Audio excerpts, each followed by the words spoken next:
Hello friends, welcome to knowledge stream channel में आपका स्वागत है। फ्रेंड्स, हम मानव भूगोल या ह्यूमन ज्योग्राफी सीरीज़ में हमने जो है ना अभी तक जो फर्स्ट लेक्चर था उसमें हमने डिस्कस किया कि मानव भूगोल और ह्यूमन ज्योग्राफी और अदर साइंसेस के बीच में क्या लिंक है। सेकंड लेक्चर में हमने ग्रीक और फिर रोमन और फिर अरब ज्योग्राफर्स के बारे में पढ़ा, उनके कंट्रीब्यूशन के बारे में पढ़ा। और आज के लेक्चर से पहले हमने जर्मन ज्योग्राफर स्टार्ट किया था, उसमें 3 पार्ट में हम उसको पढ़ रहे थे, प्री क्लासिकल एरा, क्लासिकल और मॉडर्न एरा में। तो प्री क्लासिकल एरा में हम 3 ज्योग्राफर के बारे में पढ़ चुके थे, पीटर अपियन और सेबेस्टियन मून्स्टर और फिलिप क्लोवेरियस। और कल हमने जो लेक्चर पढ़ा था उसमें जो है ना अलेक्जेंडर वॉन हम्बोल्ट, जो क्लासिकल एरा के ज्योग्राफर माने जाते हैं, जर्मन भूगोलवेदा, उनके बारे में डिस्कस किया। और आज क्लासिकल एरा के ही सेकंड ज्योग्राफर हैं कार्ल रिटर, आज उनके बारे में पढ़ेंगे, उनके कंट्रीब्यूशन के बारे में पढ़ेंगे, उन्होंने ज्योग्राफी में, ह्यूमन ज्योग्राफी में बेसिकली क्या कंट्रीब्यूशन किया। चलिए आज का लेक्चर स्टार्ट करते हैं। और स्टार्ट करने से पहले आपसे अनुरोध है कि चैनल को सब्सक्राइब करें, शेयर करें और बेल आइकन ज़रूर दबाएं। जितना ज़्यादा हो सके आप शेयर कीजिए। Thank you very much for sharing channel and sharing video. चलिए आज स्टार्ट करते हैं। Carl Ritter is one of the founder of modern geographical idea. तो बेसिकली जो मॉडर्न जोग्राफिकल आइडिया है उसको फाउंड करने में 2 लोगों का श्रेय जाता है। एक हम पढ़ चुके हैं अलेक्जेंडर वॉन हम्बोल्ट और दूसरे हैं कार्ल रिटर। ये जर्मन भूगोलवेदा थे।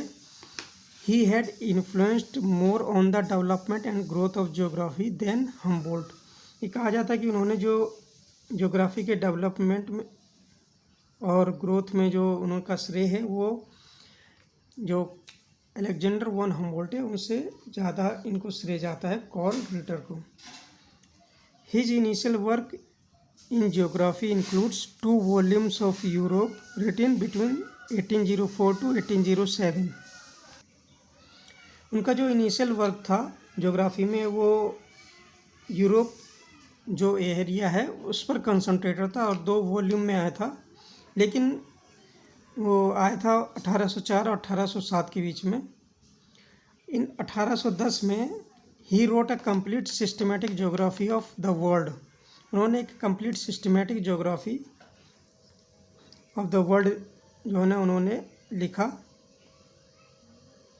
उसका अनटाइटल था handbook on physical geography, HENDBOOK, handbook on physical PHYSICL physical geography, but वो पब्लिश नहीं हुआ था due to some reason.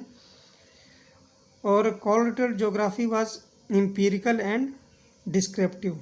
Karl Ritter ने जो ज्योग्राफिकल कंट्रीब्यूशन माना जाता है वो basically empirical means analysis basis पर, डेटा बेसिस पे जो है ना इसको माना जाता है।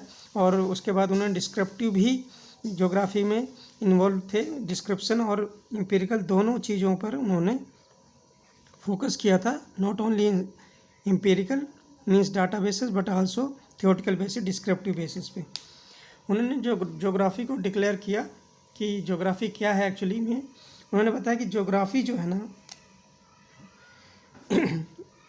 ज्योग्राफी एक अर्थ साइंस है which is related to local condition. तो ज्योग्राफी एक साइंस है, बेसिकली अर्थ साइंस है जो एक रिलेटेड है लोकल कंडीशन, जो उस रीजन में, अगर किसी हम ज्योग्राफिकल रीजन की बात करते हैं लाइक वेस्टर्न एशिया हो गया, ये अफ्रीका हो गया, तो अगर उसकी स्टडी करते हैं तो वहाँ पर लोकल कंडीशन क्या है, अगर उसको हम एक एनालिसिस करते हैं तो बेसिकली वो अर्थ साइंस, वो ज्योग्राफी का पार्ट है जो उनको लोकल कंडीशन से रिलेटेड होता है। ही एक्सप्लेन्ड geography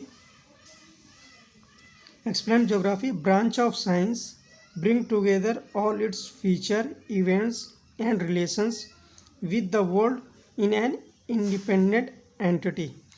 उन्होंने ज्योग्राफी को ब्रांच ऑफ साइंस डिक्लेयर किया और कहा कि ये एक साइंस है, ब्रांच ऑफ साइंस है जिसमें जो है ना एक पर्टिकुलर किसी रीजन के बारे में बात करते हैं तो उसके फीचर क्या हैं, उस रीजन के बारे में, वहाँ पर क्या इवेंट अब तक घटित आई हुई हैं और इन प्रेजेंट कंडीशन में घट रही हैं और फ्यूचर में भी घटेंगी, और उनके जो इंटर रिलेशन है उसके बारे में डिस्कस किया।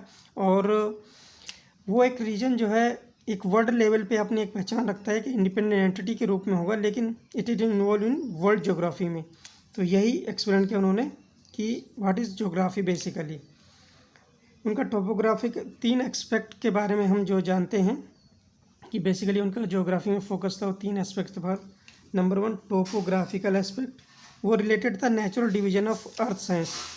ठीक, टोपोग्राफिकल एस्पेक्ट हमने पढ़ लिया कि related to division of earth surface.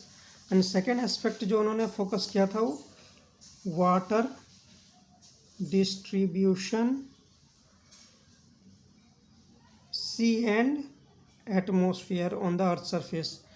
ये बेसिस था ह्यूमन लाइफ है कि ह्यूमन लाइफ डिपेंड करती है कि जो वाटर डिस्ट्रीब्यूशन है अर्थ पर क्या है, एटमॉस्फेयर पर क्या है और बायोडाइवर्सिटी क्या है। तो सेकेंड एस्पेक्ट उनका था water distribution, sea and atmosphere, it was the basis for human life. और थर्ड एस्पेक्ट था geographical aspect of natural history, covered the distribution of minerals, plants and animals. ये बेसिकली इकोनॉमिक ज्योग्राफी का aspect भी मान सकते हैं कि जो इस एक रीजन में जो है ना वहाँ पर मिनरल क्या है, वहाँ का प्लांट वेजिटेशन टाइप क्या है, स्प्रेड क्या है और एनिमल्स टाइप्स क्या है। लाइक वेस्टर्न अफ्रीका ले लो, चाहे साउथ ईस्ट एशिया ले लो और साइबेरिया रीजन ले लो, यहाँ डिफरेंट एस्पेक्ट होते हैं, डिफरेंट मिनरल, प्लांट्स और एनिमल्स वेराइटीज़ पाई जाती हैं। तो third aspect economic geography point of view से बहुत इंपॉर्टेंट है। इन्होंने principle of unity in diversity was the fundamental principle developed by Ritter. Call Ritter के जो मेजर कंट्रीब्यूशन के लिए जाना जाता है वो था कि principle of unity and diversity, वो उनका फंडामेंटल प्रिंसिपल जो उन्होंने डेवलप किया। उस बेसिस पे उन्होंने जो है ना अपने जोग्राफिकल एनालिसिस और जोग्राफिक रिसर्च को जो है ना अपने जो उनका जो वर्क है उसमें मेंशन किया था। इन टोटल कहा जा सकता है Ritter intended to write on all encompassing geography spanning the entire globe. Means उन्होंने हर पॉइंट को डिस्कस किया ज्योग्राफी में, चाहे वो फिजिकल ज्योग्राफी हो, चाहे बायो जियोग्राफी हो, चाहे वो क्लाइमेटोलॉजी से रिलेटेड हो, एनवायरनमेंट से रिलेटेड हो, चाहे वो जो है ना हाइड्रोलॉजी से रिलेटेड हो।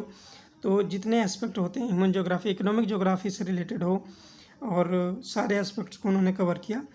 तो एट लास्ट उनके जो वर्क है उसको 3 बेसिस पे हम याद कर सकते हैं। नंबर 1 था सॉलिड फॉर्म ऑफ कॉन्टिनेंट, ये कॉन्टिनेंट से रिलेटेड हो गया। नंबर 2 जो है ना फ्लूइड फॉर्म हो गया जो कि एलिमेंट से रिलेटेड हो गया, like water bodies etcetera. Number 3 the bodies of the 3 realms of the nature, जहाँ पर लाइफ एग्जिस्ट करती है, बायोस्फीयर, एटमॉस्फेयर और हाइड्रोस्फीयर। ये बेसिकली 3 पार्ट उन्होंने अपने जो है ना ज्योग्राफी करियर में डिस्कस किए। तो इस तरह हमने आज कॉल रिटर जो क्लासिकल एरा के ज्योग्राफर मान जाते हैं, जर्मन ज्योग्राफर, इनका कंट्रीब्यूशन के बारे में स्टडी किया। In next lecture we will discuss the modern geographical of German geography. तो जर्मन ज्योग्राफर जो मॉडर्न टाइम में थे उन्होंने के बारे में हम डिस्कस करेंगे। और चैनल एंड करने से पहले आपसे रिक्वेस्ट है चैनल को सब्सक्राइब करें, शेयर करें। और आज के लिए बस इतना ही। Thank you very much.